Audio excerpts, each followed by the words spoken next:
సాయిరామ్. సమర్థ సద్గురు సాయినాథ్ మహారాజ్ కి జై. ముందుగా మన సాయి కుటుంబ సభ్యులందరికీ నమస్కారం అండి. అందరూ కూడా సుఖంగా సంతోషంగా బాగుండాలని మనస్ఫూర్తిగా కోరుకుంటూ ఈ రోజు వీడియో మొదలు పెడుతున్నాను. ఇక ఈ రోజు వీడియోలో బాబా గారు ఏం చెప్పబోతున్నారంటే, తల్లి, ఈ ఒక్కరోజు ఓపికతో ఉండు, 100 ఏళ్ల జీవితం ఇస్తాను. ఈ అద్భుతం కళ్ళారా చూడు తల్లి, నీ సంతోషం 10 ఇంతలు చేస్తాను అని ఈ రోజు బాబా గారు ఒక మంచి సందేశాన్ని తీసుకొచ్చారండి.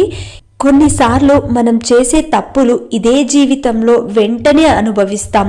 అదే కొన్నిసార్లు మనం మంచి చేస్తే ఆ మంచితనం మనకు వెంటనే కనిపిస్తుంది. మన జీవితంలో కూడా సంతోషం మొదలవుతుంది. ఇలా ఈ కలియుగంలో మనం చేసే తప్పులు ఎలా ఉన్నాయి అంటే, మనం చేసిన మరో క్షణమే అవి మన వెంటాడుతూ ఉంటాయి. కాబట్టి ప్రతి క్షణం మనం చేసే తప్పులు కానీ, మనం చేసే మంచి పనులు కానీ ఏవైనా సరే ఆ భగవంతుడు మనల్ని వాటి నుండి ఏ విధమైన శిక్షని అనుభవించాలో వెంటనే అమలు పరుస్తారు. కాబట్టి వాటి ద్వారా మనం ఎలా మసులుకోవాలి అన్నదే ఈ సందేశం. బాబా గారు అందిస్తున్న ఈ చక్కటి సందేశాన్ని ఒక చిన్న కథ ద్వారా విందాం ఫ్రెండ్స్. ఒక గ్రామంలో సీనయ్య అనే పేదవాడు ఉండేవాడు. అతని భార్య పేరు లక్ష్మీదేవి. సీనయ్య ఎంతో మంచివాడు. అతను ప్రతిరోజు అడవికి వెళ్లి కట్టెలు కొట్టి వాటిని అమ్మగా వచ్చిన సొమ్ముతో తన కుటుంబాన్ని పోషించుకునేవాడు. ఊర్లో అందరికీ తనకు తోచిన సహాయం చేస్తూ ఉండేవాడు. కానీ సీనయ్య భార్యకు లక్ష్మికి కొంత అత్యాశ ఎక్కువ. ఇది ఇలా ఉండగా ఒకరోజు అడవిలో సీనయ్య కట్టెలు కొడుతూ ఉండగా సీనయ్య ఆ కట్టెలను కొడుతూ ఇలా మనసులో మాట్లాడుకుంటాడు. అయ్యో, ఏంటి ఈరోజు కట్టెలు ఇంత పచ్చిగా ఉన్నాయే, నాకు కావలసింది ఎండు కట్టెలు. వీటిని అమ్మడం చాలా కష్టం. కానీ ఏం చేద్దాం, ఈరోజు ఏదో ఒకటి చేసి వీటిని అమ్మగా వచ్చిన డబ్బులతో నూకులు తీసుకెళ్తే కానీ మాకు పొద్దు గడవదు అని అనుకొని ఆ కట్టెలను కొట్టడం మొదలు పెడతాడు సీనయ్య. ఇంతలో అటుగా వెళుతున్న ఒక సాధువు అక్కడికి వస్తాడు. కట్టెలు కొడుతున్న సీనయ్యను చూసి అతనితో ఇలా అంటాడు, ఇదిగో నిన్నే నాయనా, నేను ఈ అడవిలో దారి తప్పిపోయి ఎటు వెళ్లాలో దిక్కు తోచక చాలాసేపటి నుండి తిరుగుతున్నాను. నాకు చాలా దాహంగా ఉందయ్యా, నీ దగ్గర కాస్త మంచినీళ్లుంటే ఇచ్చి నా దాహం తీర్చవయ్యా అని ఆ సాధువు సీనయ్యతో అడుగుతాడు. అప్పుడు సీనయ్య ఇలా అంటాడు, ఓ తప్పకుండా స్వామి, దాందేముంది భాగ్యం, ఇదిగో ఇప్పుడే ఇస్తాను, ఒక్క క్షణం అని చెప్పి తన దగ్గర ఉన్న చిన్న కుండలోని మంచినీళ్లు తీసుకొచ్చి ఆ సాధువుకి అందిస్తాడు సీనయ్య. అది తీసుకుని తాగి దాహం తీర్చుకున్న ఆ సాధువు అది చూసి సీనయ్య ఇలా అడుగుతాడు, అవును స్వామి, ఇంతకీ మీరు ఎక్కడికి వెళుతున్నారు? ఎవరి కోసం ఈ అడవిలో తిరుగుతున్నారు? నాకు గనక తెలిస్తే వీలైతే సహాయం చేస్తాను, చెప్పండి అని సీనయ్య అడగగానే, చెబుతాను నాయనా, నేను ఆ ఆదిదేవుడు జంగమదేవుడిని వెతుకుతూ ఉన్నాను. అయితే ఆ జంగమదేవుడు ఎక్కడున్నాడో అర్థం కాక లోకం మొత్తం తిరుగుతున్నాను అని ఆ సాధువు పరమశివుడి గురించి చెబుతూ ఉంటే సీనయ్య మాత్రం అతను ఒక మనిషి కోసం వెతుకుతున్నాడు అనుకుని ఆ సాధువుతో ఇలా అంటాడు, అవునా స్వామి, ఇంతకీ ఎవరాయనా, ఎక్కడుంటాడు, మీకేమైనా అప్పు ఉన్నాడా అని అమాయకంగా అడిగేసరికి ఆ సాధువు ఒక చిన్న చిరునవ్వు నవ్వి ఇలా అంటాడు, ఉన్నాడు, నాకే కాదు నీకు మనందరికీ ఉన్నాడు ఆ స్వామి. అందుకే కదా మన అందరితో ఆ స్వామి ఇలా ఆటలాడిస్తున్నాడు అని ఆ సాధువు చెప్పేసరికి అసలు అతను ఏం మాట్లాడుతున్నాడో అర్థం కాక సీనయ్య మళ్ళీ ఇలా అంటాడు, ఏవో స్వామి, మీరేం మాట్లాడుతున్నారో నాకేమీ అర్థం కావటం లేదు. సరేలే స్వామి, మీరు చాలా దూరం పోవాలి అనుకుంటున్నారు కదా, ఇదిగో నా దగ్గర భోజనం ఉంది, అది కూడా కాస్త తిని వెళ్ళు, చూడటానికి చాలా అలసటగా ఉన్నారు అని తన దగ్గర పొద్దున మూట కట్టుకొని తెచ్చిన అన్నాన్ని ఆ సాధువుకి ఇస్తాడు. అది చూసి ఆ సాధువు చాలా సంతోషించి ఆ భోజనం తీసుకొని తింటాడు. ఇక అడగకుండానే తన ఆకలిని అర్థం చేసుకుని భోజనం పెట్టిన సీనయ్య మంచి మనసుకు చాలా సంతోషిస్తాడు ఆ సాధువు.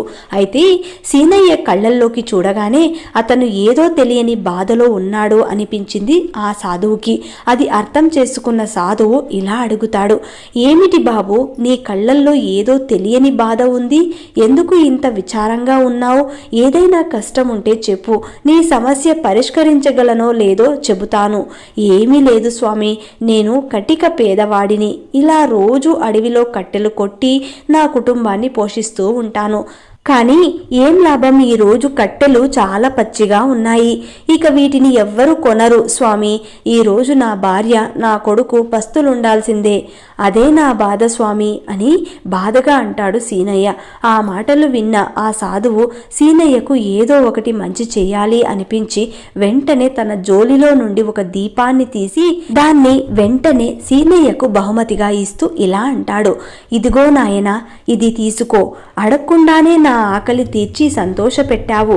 నన్ను నీ తండ్రి స్థానంలో ఉంచి నీ బాధని నాతో పంచుకున్నావు. ఇక నీ బాధ నేను విన్న తర్వాత నీకు ఏదో ఒక సాయం చెయ్యాలని అనిపించింది నాకు. అందుకే ఇదిగో ఇది తీసుకో అని తన దగ్గర ఉన్న ఒక చిన్న దీపాన్ని సీనయ్య చేతికి ఇస్తాడు ఆ సాధువు. అయితే అది చూసిన సీనయ్య ఆ సాధువుతో ఇలా అంటాడు, నా బాధని అర్థం చేసుకున్నందుకు చాలా సంతోషం స్వామి. అయితే నాకు ఇదేది వద్దు స్వామి. మీ ఆకలి తీర్చిన తర్వాత ప్రతిఫలం ఆశించడం భావ్యం కాదు. అందుకే నన్ను క్షమించండి అని సున్నితంగా ఆ బహుమతిని తిరస్కరిస్తాడు సీనయ్య. అయితే సీనయ్య సంస్కారానికి మెచ్చుకున్న ఆ సాధువు సీనయ్యతో ఇలా అంటాడు, చూడు బాబు, నీ సంస్కారం చూస్తుంటే నాకు ముచ్చటేస్తుంది. నీ సమస్యకు పరిష్కారంగా ఇది నీకు ఇస్తున్నాను. ఇది తప్పకుండా నీ సమస్యను పరిష్కరించగలదు. ఇది కేవలం అర్హత ఉన్న వాళ్ళకి మాత్రమే దక్కుతుంది. అందుకే కాదనకుండా తీసుకో. సరే స్వామి, మీరు ఇంతగా చెబుతున్నారు కాబట్టి తీసుకుంటాను. కానీ ఇంత చిన్న దీపం నా సమస్యని ఎలా పరిష్కరిస్తుంది? నీ సందేహం నాకు అర్థమైంది బాబు.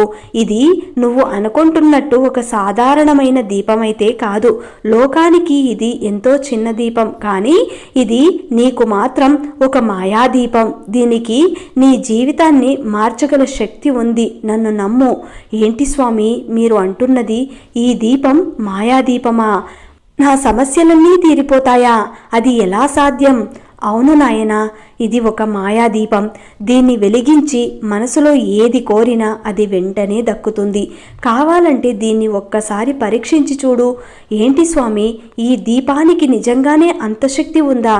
అయితే వెంటనే ఒకసారి పరీక్షించి చూస్తాను అని ఆతృతగా ఆ దీపాన్ని వెలిగించి సీనయ్య మనసులో ఇలా కోరుకుంటాడు, ఓ మాయాదీపమా, నీలో ఉన్న ఈ శక్తి నిజమైతే నా ముందు ఉన్న ఈ పచ్చ కట్టెలన్నీ ఎండు కట్టెలుగా మార్చాలి అని కోరుకున్న వెంటనే తన ముందున్న ఆ పచ్చి కట్టెలన్నీ ఎండు కట్టెలుగా మారిపోతాయి. అది చూసిన సీనయ్య తన కళ్ళను తానే నమ్మలేకపోతాడు. ఇక వెంటనే సంతోషంగా ఆ సాధువుతో ఇలా అంటాడు, చాలా సంతోషం స్వామి. ఇన్ని రోజుల తర్వాత నా కష్టాలన్నీ తీరిపోతున్నాయి. నా భార్య బిడ్డలకు ప్రతిరోజు ఆకలిని తీర్చిన వాడినవుతాను. మంచిది నాయనా, కానీ ఒక్క మాట గుర్తుపెట్టుకో, ఎప్పుడూ కూడా నీ దగ్గరికి ఆకలితో వచ్చిన వారిని నిరాశపరిచి వెళ్ళిపోమని చెప్పమాకు. ఇక వెళ్ళిరా నాయనా, అంతా మంచే జరుగుతుంది అని ఆశీర్వదించి అక్కడి నుండి ఆ సాధువు కూడా వెళ్ళిపోతాడు. ఇక ఆ అద్భుత దీపాన్ని అక్కడే అడవిలో దాచిపెట్టి ఆ కట్టెలను తీసుకుని అమ్మగా వచ్చిన డబ్బులతో కొంత సరుకులు కొని ఇంటికి వస్తాడు సీనయ్య. వచ్చి రాగానే తన భార్య చేతికి మిగతా డబ్బులన్నీ ఇస్తాడు. అది చూసి ఆశ్చర్యపోతుంది లక్ష్మి. భర్తతో ఇలా అంటుంది, ఏంటయ్యా రోజు కంటే ఎక్కువ డబ్బులు తెచ్చావే? ఎక్కువ కట్టెలు అమ్ముడుపోయాయా ఏంటి? అలాగే ఎంతో సంతోషంగా కూడా కనిపిస్తున్నావే. అవును లక్ష్మి, ఈ రోజు నుంచి డబ్బులు దండిగా వస్తాయిలే. అడవిలో కట్టెలు ఎక్కువగా దొరుకుతున్నాయి కాబట్టి ఎక్కువ కట్టెలను అమ్మవలసి వస్తుంది. ఇక ఈ రోజు నుండి మనకు డబ్బులు ఎక్కువగానే వస్తాయి. మన కష్టాలన్నీ తీరిపోయినట్టే అని ఆ సాధువు ఇచ్చిన అద్భుత దీపం గురించి భార్యతో చెప్పకుండా దాచిపెడతాడు సీనయ్య. అప్పుడు లక్ష్మి ఇలా అంటుంది, ఏంటోనయ్యా, ఈ రోజంతా బాగుంది కాబట్టి ఎక్కువ డబ్బులు వచ్చాయి. ఈ మాత్రం దానికి అంత సంతోషపడిపోతే ఎలా? మన బ్రతుకులు మారాలి అంటే ఏదో ఒక మాయ జరగాలి అంటూ లోపలికి వెళ్ళిపోతుంది. ఇక తన మనసులో లక్ష్మికి చెప్పాలి అని ఉన్నా కానీ ఆ దీపం గురించి చెప్పడు. అలా రోజు కట్టెలు కొట్టి ఆ మాయా దీపంతో ఆ కట్టెలన్నీ ఎండబెట్టి ఎక్కువ డబ్బులు తెచ్చి ఇంటికి ఇచ్చేవాడు సీనయ్య. అయితే ప్రతిరోజు ఇలా జరుగుతూ ఉండడంతో ఒకరోజు లక్ష్మికి అనుమానం వచ్చి సీనయ్యతో ఇలా అంటుంది, ఏంటయ్యా ఒక నిజం చెప్పు, అడవిలో ఎండిన కట్టెలతో పాటు ఇన్ని రోజులు పచ్చి కట్టెలు కూడా తెచ్చుకునేవాడివి కదా, వాటిని వారం రోజుల పాటు ఎండ పెడితే కానీ మనకు డబ్బులొచ్చేవే కావు, అలాంటిది ఇప్పుడేంది చాలా తొందరగా అడవికి వెళ్ళి ఇంటికి పచ్చి కట్టెలు తీసుకురాకుండా సరాసరి రోజు డబ్బులు తీసుకుని వచ్చేస్తున్నావే, నీ మీద నాకు ఏదో అనుమానంగా ఉందయ్యా, అసలు ఏం జరుగుతుందో చెప్పండి, నిజం చెప్పండి, నువ్వు అడిగిన దానికి ఇప్పుడు నేను చెప్పలేను కానీ తప్పకుండా రేపు అదేంటో తీసుకొచ్చి మరీ చూపిస్తాను అని అక్కడి నుండి వెళ్ళిపోతాడు సీనయ్య. ఇక మరుసటి రోజు ఆ అడవిలో దాచిపెట్టిన ఆ అద్భుత దీపాన్ని తనతో పాటు ఇంటికి తీసుకొస్తాడు. ఇక చాలా సంతోషంగా లోపలున్న భార్యని లక్ష్మిని పిలుస్తాడు సీనయ్య.